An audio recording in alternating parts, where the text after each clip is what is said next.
Hi and welcome to Mike's V8 Garage. This time it's part 3 of the 3-part epic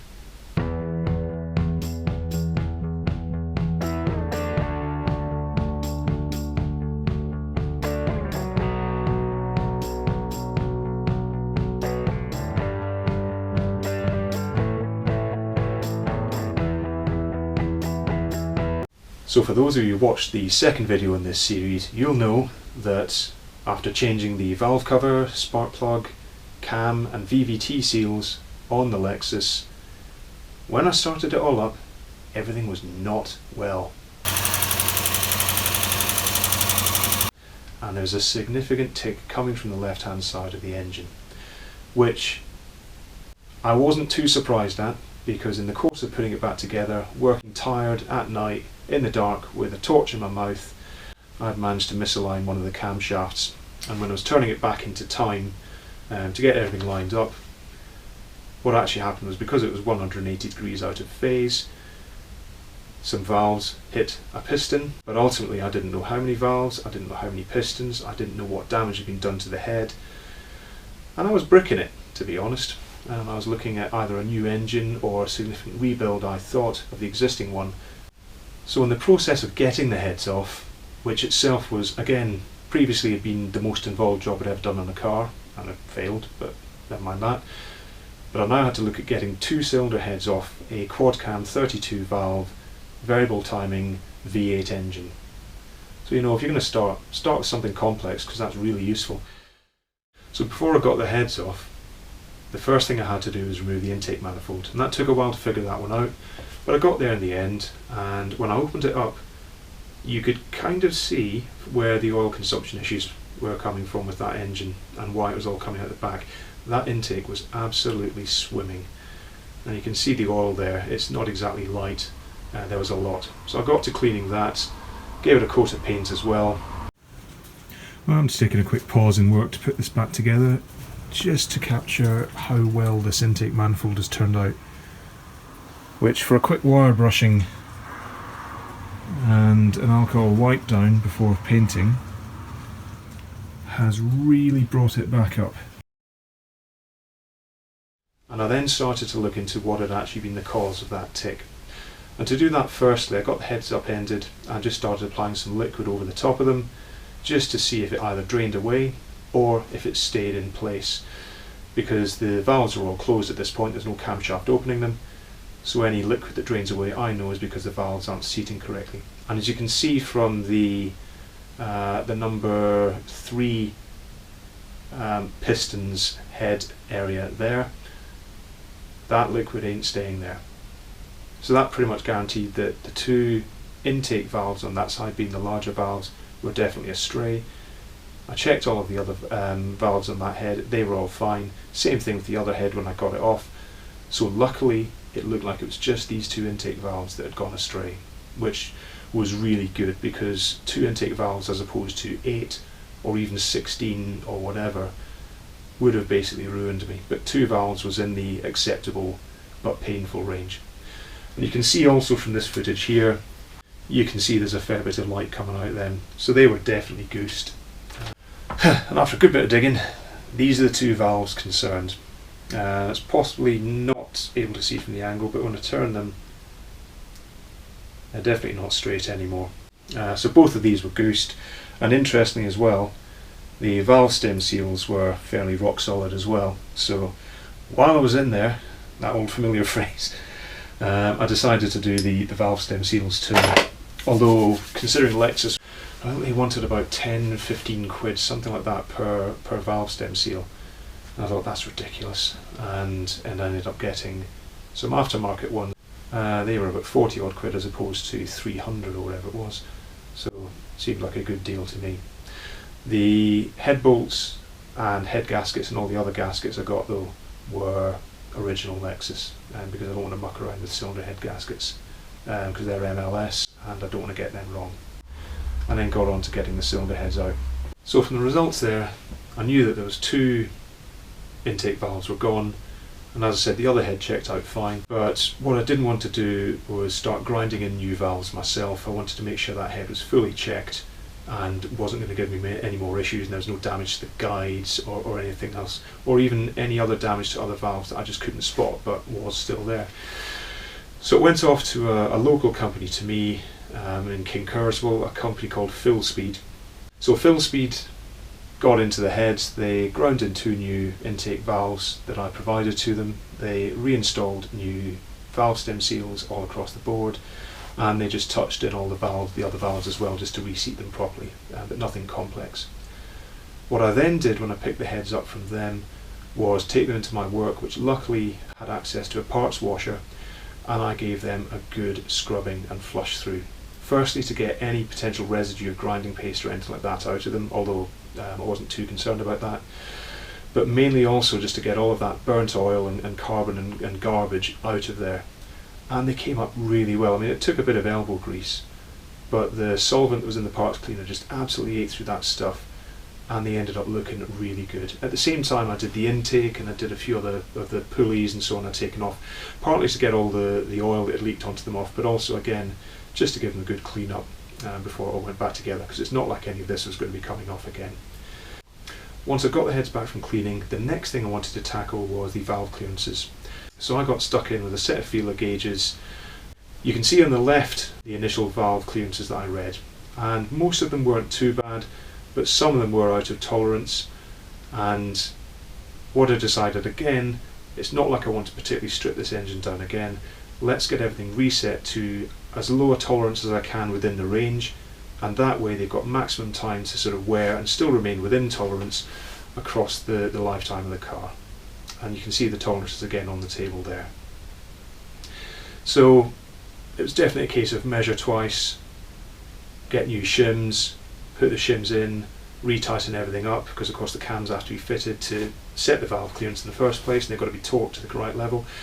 So it's a case of every single time I made an adjustment, camshafts back in, dial them down, torque them up, check the clearances, and just gradually bring everything back into balance. But you can see on the right hand side, final set of results I got, I was really happy with, and all the clearances were nicely within the tolerance, right at the centre, if not a little bit below the tolerance threshold, and it was something I was pretty confident would not have to be done again. So that was a definite result. But anyway, at that point, the heads were nice and cleaned, the intake was nice and cleaned, and I'd also taken some time to paint it as well, and it was looking really good to complement the brand new painted valve covers and timing covers. It just made the whole engine a bit lifted. So as you can see, the heads were coming along well, we diagnosed the problem, things were getting sorted, all was good. But before I could really put the engine back together, there was one further thing that I absolutely had to do, which was to clean up both the face of the block for the cylinder heads to remount, but also as part of that, there was a really desperate need to clean up the pistons and also the bores, because of the baked on carbon that had been left by all of that oil consumption and it getting burnt off in the engines running. And unfortunately, despite there being a few cleaning solvents and other things that can help a little bit with this, fundamentally what it boiled down to was a lot of elbow grease and hard work to get them where they needed to be. So let's look at that now. So I'm halfway cleaning up the block. Well, not quite halfway, but one side's done, I'll show that in a second. One side's still to do, and then I need to clean out the valley pipe in the middle, because underneath the cables and so on, there's a lot of crud in there that I want to get rid of. But yeah, after a good 4 or 5 hours of firstly some Lexus instant gasket remover, a little bit of very careful scraping, a little bit of Scotch Brighting, and then the same thing on the cylinders, coupled with a few copper wire brushes I've got, which are nice and soft. That's the end result.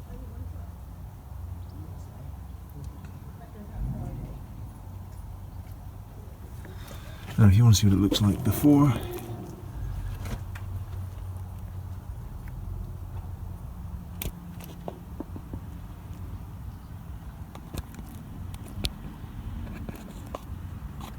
so as you can see, a fair bit of transformation, and I'm quite glad I had the heads off now, because otherwise all that dirt and crud on the face of the pistons would have just stayed there, and it would have affected combustion, it would have affected the mix, and basically the engine wouldn't have just been running as good as it could be. So from this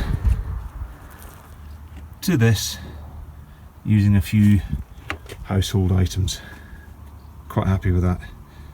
Now I just need to do it all over again. Right, that's all the coolant, oil gallery, head bolt and other such holes and pieces. Apart from that one, we'll get that one later. Blocked up, ready to apply the gunk. And now the gunk's applied, we wait 15 minutes and then scrape all that stuff off. We'll try not to inhale the fumes. Cool. That's fairly strong.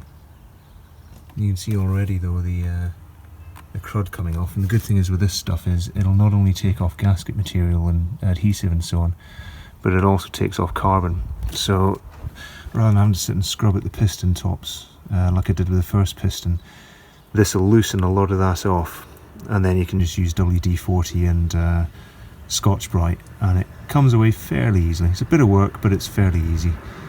But while I'm there, you can see the tops of the bores rather, where that collection of oil, burnt oil, is just gathered. Absolutely needed to do this. And that's the other side done now. There's still little bits of carbon and so on left, but it's only minuscule. And I think in this case, perfect is the enemy of the good enough. And all the bores have been cleaned, the piston faces have been cleaned. It's set back at the timing mark on the engine so that I can get the heads back on without fear of bending any more valves. And all I need to do is seal the other side up like this with masking tape just to make sure it's staying clean, and then I can get onto the valley. Right, so we're currently set to timing mark about 50 BTDC. I'll bring that on a little bit, but basically all the pistons are slightly below top point. Obviously the two that are close would be even more so that we're a bit further. And if I back it up to the correct time, then the only two that are going to come to the top of their travel is that one and that one. At this point I was ready to stick the heads back on, which is probably a good thing I didn't video, because the amount of swearing, cursing and blood to get those heads in was beyond belief. They are ridiculously tight to manoeuvre in. Because you have to take them out and put them in with the manifolds on them, it is a proper epic doing that, especially on your own, especially when I was doing it, which is generally at night. Once the little one had gone down and I had a bit of spare time, I'd get out there with a head torch and get them sorted. Trying to avoid the rain as well, because I'm working outside, so it's not the ideal conditions to be doing major internal engine surgery in, and it was frustrating, and there was quite a few times I thought I really don't want to do this anymore, but persevered, got them in there, got all the cats bolted up because I'd had to take them off at the other end to get the heads out, got the valve covers and the camshafts back in, and by this time I was reasonably familiar with doing that, and this time I made absolutely sure that all the dots were correctly lined up, that everything was correctly set, and there was absolutely no chance of me getting valves and pistons meeting. So I got the heads back on, I got the camshafts back in, the valve clearances were all good, everything was nice and clean, the valve covers went back on, everything went back together, a fairly involved job. But then when it came time to start the engine again, and by this time I'd thoroughly given up on filming, so I'm going to have to just talk you through it, the engine still ran like an absolute bag of spanners. I was absolutely gutted. It took a long while to sort of regroup and get stuck into it again. And what I did get initially, and you can see the results now up on the screen, was a lot of error codes to do with misfires. Every cylinder was basically misfiring massively, and there was lean running codes and O2 sensor codes popping up at different times at different places. So I thought, right, I'm going to have to get stuck into this case by case by case. So the first thing I did was change out spark plugs and check the MAF sensor, because those can cause poor running, those can cause bad mixture, all the rest of it, and misread the air going in and so on and so on. And that did absolutely nothing. The next thing I tried was to change out the PCV hoses. So just a little back-to-back comparison. That's one of the old PCV hoses. You can see where I've taped it up to try and stop the leak, but that is absolutely not moving. And the other end is exactly the same. You can see where it started to split and go, so that was pretty much goosed. Whereas the new one, nice and supple, no issues. So I ordered a new set of PCV hoses, put those on, and there was the slightest of slight improvements, but fundamentally no dice. At this point the car had been misfiring and shutting off, misfiring, shutting off, and I thought, well, the oxygen sensors need to be changed anyway. And what I forgot to mention earlier was I'd had massive issues reinstalling with one of the oxygen sensors, where 2 of the 4 wires of the left-hand number 1 oxygen sensor had just separated. They're old and tired, and they just come out of the plug. So that took a lot of really difficult soldering to get them back together. They were right down behind the bulkhead. You can't get that much free flex out of that, the loom side of that O2 sensor. So I'm basically trying to use a soldering iron down the back of the engine while lying on my side with the head torch on, and yeah, I'd rather not go into that one. But the point is, I got the wires fixed, got the sensor plugged in, but that did make me a little bit suspicious of the O2 sensors, the rest of them. So as a precautionary measure, I swapped all of those out, no difference. And then I started looking into the intake, and I'd already checked for obvious leaks and so on. Visually couldn't see anything. And that's when I decided I need to make up a smoke test machine. And there's a variety of how-to videos on that on the internet. So I followed one of those and produced what I thought was the more effective design and got to work with that. And you can see there, luckily I had a bung already from a turbo pressure system I had, turbo intercooler pipe pressure tester I had rather. Got that plugged in, got the smoke test machine plugged into it, sparked it off, and then started pumping smoke in. Okay, so I've got the engine as baffled as possible so I can see where anything comes from. And I'm about to put smoke in, and I know the result already. When I start putting smoke in, straight away, that's not a small leak. And I now need to try and find where that is coming from.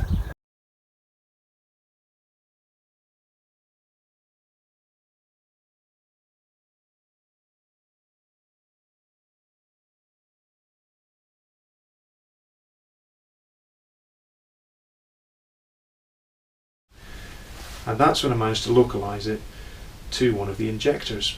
And you can see there the smoke is just piling out of that injector hole. And of course that's introducing a massive air leak into the entire intake, but focused more on one side. And funny old thing, that turned out to be the bulk of the problem. So I had to take out the fuel rails again.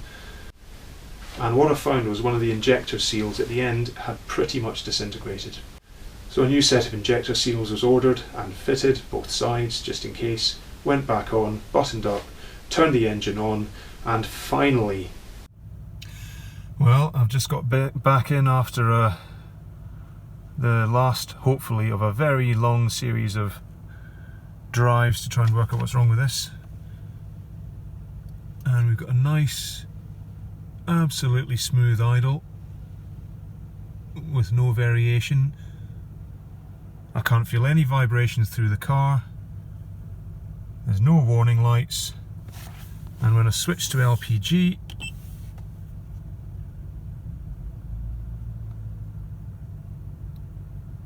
it settles right back down and is running fine. So I started driving the car around, I got it MOT'd, it was back on the road, and then it started flashing up errors again. Now to go back into this one, the Lexus ECU, the way it works is it will normally have a 2-trip minimum to fully cycle some of its checkers.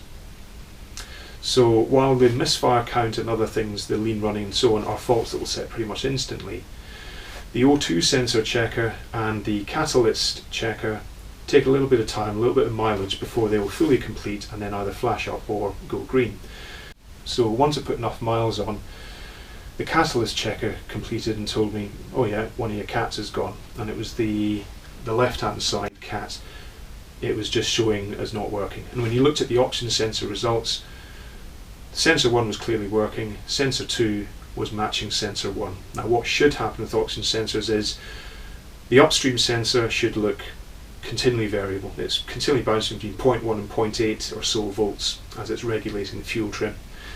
The sensor at the back, because it's been all the exhaust gas passing through the cat has been worked on by the cat, that should stay pretty constant around about 0.4, 0.5, 0.6, whatever volts, but normally 0.4, 0.5.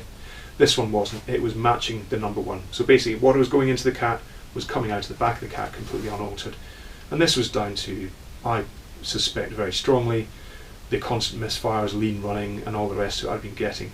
So I bit the bullet and managed to get a really good price from, by now, someone I knew on first name terms on the parts desk at the local Lexus dealership, and fitted that new cat. And that was it. The problem was solved. No issues. The car is now running fine. There's no errors, there's no O2 codes, there's no cat codes, there's no lean running, there's no misfires, and it's daily drivable again.